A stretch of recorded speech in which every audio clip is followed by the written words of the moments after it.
আজকে তোমাদেরকে দেখাই যে আমরা যে কাজগুলো করছি রান্নাঘরের গ্যাস টেবিল, রান্নাঘরের যে জায়গা কিভাবে দেয়াল কেটে মালগুলো আমরা ফিটিং করি।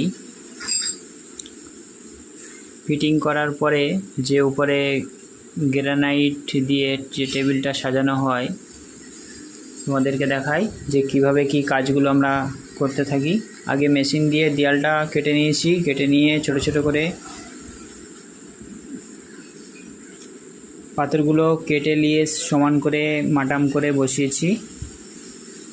সাইডের দেয়ালের সাইডে ওলন ধরিয়ে, পাথরের সাইডে ওলন ধরিয়ে মালটা বসানো হয়েছে। আর ভিতরে আমরা পয়সা দিয়ে মালটা সেটিং করেছি। তোমাদেরকে দেখাই যে একটা পয়সা বার করে মালটা আমরা রেখেছি। এই যে পয়সা দেখতে পাচ্ছি, এই পয়সা দিয়ে আমরা স্ট্যান্ডার্ড মানে মিডলের যে সেলফগুলো হয় সেলফগুলো আমরা রেখেছি পয়সার দ্বারা। তোমাদেরকে দেখাই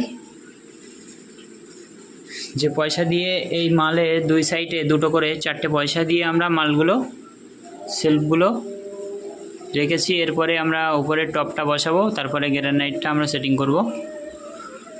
পরের ভিডিওয় তোমাদেরকে দেখাবো যে গ্রানাইটের টেবিলটা কমপ্লিট।